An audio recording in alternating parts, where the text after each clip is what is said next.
Quando pensamos nos videogames de hoje, cheios de gráficos realistas, mundos imensos e histórias cinematográficas, é difícil imaginar que tudo começou de uma forma bem simples, com duas barrinhas e uma bolinha quadrada e uma TV da sala. Em 1975, o Home Pong chegou às casas e transformou a brincadeira em família.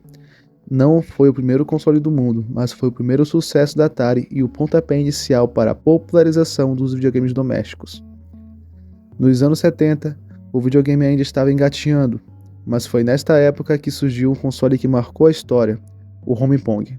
Com ele, famílias inteiras começaram a se reunir em frente à televisão para se divertir com um jogo simples. O Home Pong foi um dos primeiros passos para transformar os videogames em parte do cotidiano. Ele mostrou que jogar não precisava ser apenas em fliperamas ou em locais públicos, mas também poderia fazer parte da vida doméstica.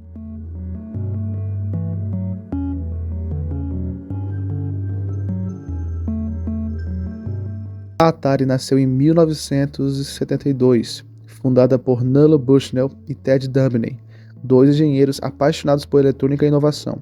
Antes de fundar a empresa, os dois já tinham trabalhado juntos em um projeto chamado Computer Space, considerado o primeiro jogo de fliperama comercial da história.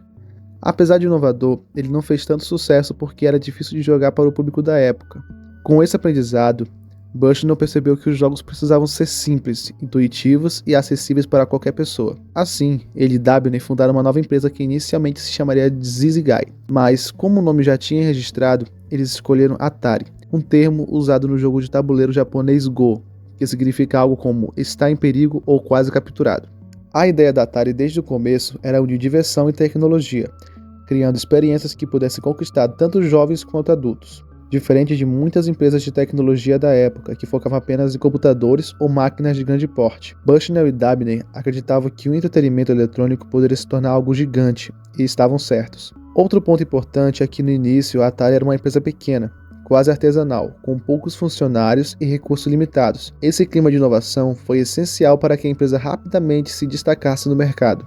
Depois de fundar a Atari, Nuala Bushnell e Ted Dabney começaram a pensar em como poderiam transformar a ideia de jogos eletrônicos em um negócio realmente lucrativo. A primeira grande jogada veio em 1972, com a criação de Pong, um jogo simples de tênis de mesa virtual, que usava apenas dois controles giratórios e uma bola quadrada que quicava de um lado para o outro da tela. Bushnell contratou um jovem engenheiro chamado de Arlan Alcorn para desenvolver o jogo como um teste. Na verdade, Bushnell queria ver até onde Alcorn conseguiria ir com a ideia. O curioso é que inicialmente o Pong não era para ser um grande lançamento, mas o resultado surpreendeu a todos. O primeiro protótipo foi instalado em um bar chamado Endescape Tavern, na Califórnia. Em poucos dias, o dono do bar ligou para a Atari dizendo que a máquina estava quebrada. Quando os técnicos abriram o gabinete, descobriram que não era um defeito. A caixa onde caíam as moedas estava tão cheia que o jogo simplesmente parou de funcionar. Esse foi o sinal de que a Atari tinha em mãos algo gigantesco. Logo, a empresa começou a produzir várias unidades de Pong e espalhá-las por bares e fliperamas. O sucesso foi imediato. Pessoas formavam filas para jogar, e Pong não só se tornou o primeiro sucesso da Atari, mas também um jogo que realmente popularizou os arcades do mundo inteiro. O lançamento geral foi um marco. O sucesso foi tanto que outras empresas começaram a copiar a ideia e o mercado de videogames eletrônicos começou a se expandir rapidamente. Além disso, a popularidade de Pong ajudou a Atari a crescer como empresa, atraindo investidores e possibilitando novos projetos. Foi o primeiro passo concreto que transformou a Atari em um nome conhecido e respeitado, e colocou os videogames na rota de se tornarem uma forma de entretenimento em massa. Após o sucesso estrondoso de Pong nos arcades, Nuala Bushnell percebeu que o futuro dos videogames poderia ir muito além das máquinas públicas. Ele imaginou que, se fosse possível levar a diversão para dentro de casa, os videogames poderiam alcançar um público totalmente novo. Famílias inteiras, jovens que não frequentavam fliperamas e pessoas que queriam entretenimento sem sair de casa. A ideia era simples em conceito, mas complexa na execução. A TV da época era analógica e os circuitos eletrônicos precisavam ser simples, baratos e confiáveis. A Atari não poderia criar um computador complexo e nem algo que exigisse manutenção constante. O desafio era replicar a experiência de um arcade Pong usando apenas alguns componentes eletrônicos acessíveis. A equipe de Bushnell começou a experimentar diferentes protótipos, testando forma de girar a bolinha e as barras na tela, os controles rotativos e o feedback visual. Eles queriam que o jogo fosse intuitivo e divertido, mas também que tivesse uma durabilidade mínima para que pudesse ser usado repetidamente em casa sem apresentar falhas. Além do lado técnico, havia também o desafio de transformar o produto em algo comercialmente viável. A Atari precisava que o console tivesse apelo visual e fácil instalação, para que qualquer pessoa pudesse conectar a TV e jogar. Foi aí que surgiu a parceria com a Sears, que ofereceu distribuição em larga escala e posicionou o produto como um brinquedo para a família. O Home Pong não nasceu da noite para o dia. Foram meses de teste, ajuste nos circuitos, design do controle, estratégias de marketing, e cada detalhe era pensado para que o console fosse acessível, divertido e confiável, garantindo que a experiência doméstica fosse tão envolvente quanto a dos arcades. Essa fase do desenvolvimento foi crucial. Sem ela, o conceito de videogame doméstico poderia ter ficado apenas no papel. Com a visão de Bushnell e a dedicação da equipe da Atari, o Home Pong se tornou o primeiro grande sucesso de um videogame caseiro, abrindo caminho para toda uma indústria que conhecemos hoje. Em 1975, o Home Pong chegou às lojas americanas, prometendo levar a diversão dos arcades para dentro de casa. Compacto e simples, o console vinha apenas com um jogo, mas isso não impediu que causasse grande impacto. A parceria com a Sears permitiu que o produto chegasse em várias regiões dos Estados Unidos, e rapidamente as unidades começaram a se esgotar. O público ficou empolgado, famílias, jovens, crianças se reuniam diante da TV para jogar, competindo e se divertindo como nunca antes. O sucesso do Home Pong mostrou que os videogames poderiam ser um entretenimento doméstico, abrindo caminho para a criação de novos consoles e jogos que continuariam a revolucionar a indústria. Após o sucesso inicial, a Atari percebeu que poderia expandir o Home Pong em várias versões e melhorias. Foram lançadas várias versões do console, cada uma trazendo pequenas mudanças nos jogos ou acessórios adicionais para manter os jogadores interessados. Algumas das variações incluíam Home Pong com controles separados, que eram versões que permitiam os jogadores usar controles independentes, tornando a experiência mais confortável e competitiva. Modelos com múltiplos jogos. Alguns consoles passaram a incluir variações de Pong, como hockey, futebol e squash, usando os mesmos circuitos, mas com regras e gráficos ligeiramente diferentes.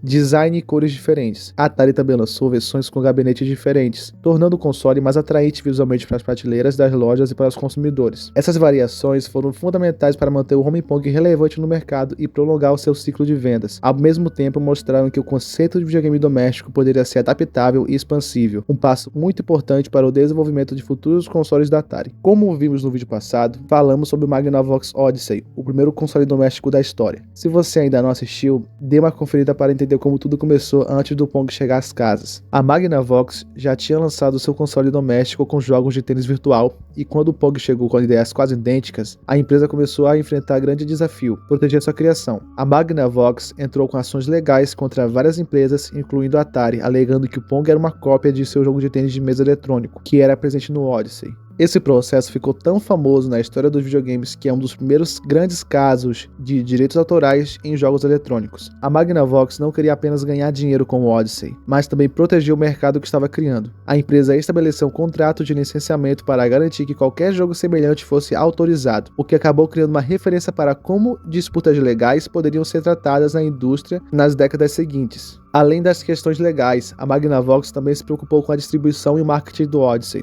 O console vinha com overlays de plástico para a TV, diversos acessórios e manual detalhado, mostrando o cuidado da empresa em oferecer experiência completa ao consumidor. Eles também organizaram campanhas para mostrar como o videogame poderia ser um entretenimento familiar, educacional e inovador. Todo esse processo ajudou a Magnavox a definir padrões para o mercado de consoles domésticos, mostrando que não era apenas sobre criar hardware, mas também sobre proteger ideias e construir um produto que pudesse ser reconhecido e respeitado legalmente. O processo da Magnavox contra a Atari e outras empresas que copiaram a ideia do Odyssey acabou sendo resolvido principalmente por acordos financeiros. Em resumo, a Magnavox alegava que os jogos como o Pong eram cópias de seus jogos, e a Atari e outras empresas decidiram negociar acordos em vez de ir a julgamento para evitar processos longos e caros. Como resultado, a Magnavox recebeu licenças e compensações financeiras, sem que fosse necessário um julgamento completo. No Brasil, o sucesso do Pong e do Home Pong inspirou empresas a criar seus próprios consoles domésticos. O mais famoso foi o Philco Ford Telejogo, lançado em 1977. Ele era praticamente uma cópia do conceito do Pong, com algumas variações nos jogos disponíveis, mas adaptando para o público brasileiro.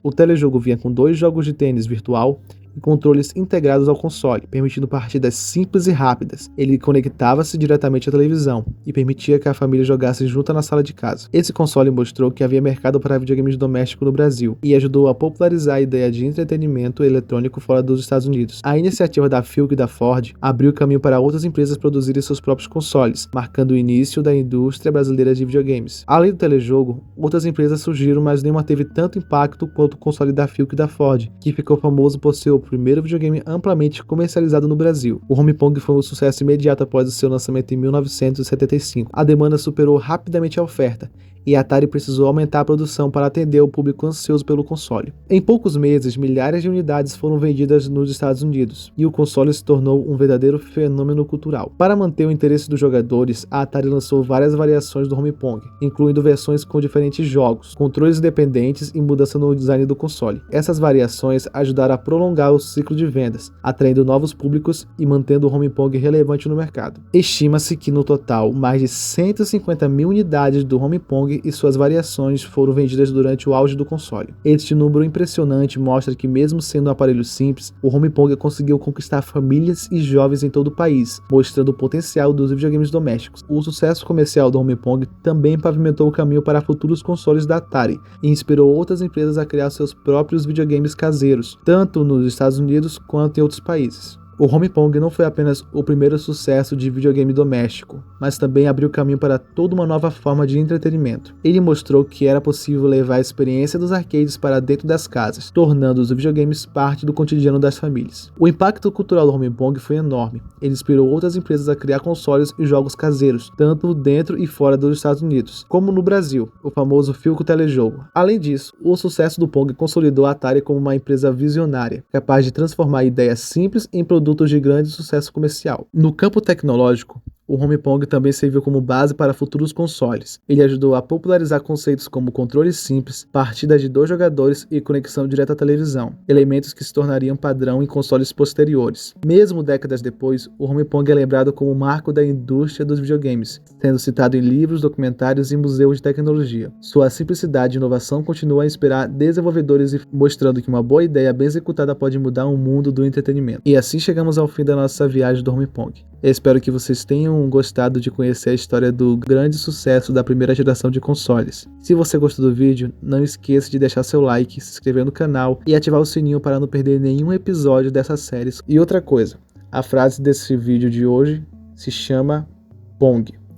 Então deixe no comentário se você chegou até aqui. No próximo episódio vamos continuar explorando essa primeira geração de consoles e falar sobre um dos grandes concorrentes do Home Pong, o Coleco Telstar, que também competiu com o Magnavox Odyssey e trouxe suas próprias versões de jogos de tênis e diversão doméstica. Vai ser incrível comparar como esses consoles disputavam o mercado e o que cada um trouxe de inovador para a época. Então fiquem ligados, nos vemos nos próximos vídeos.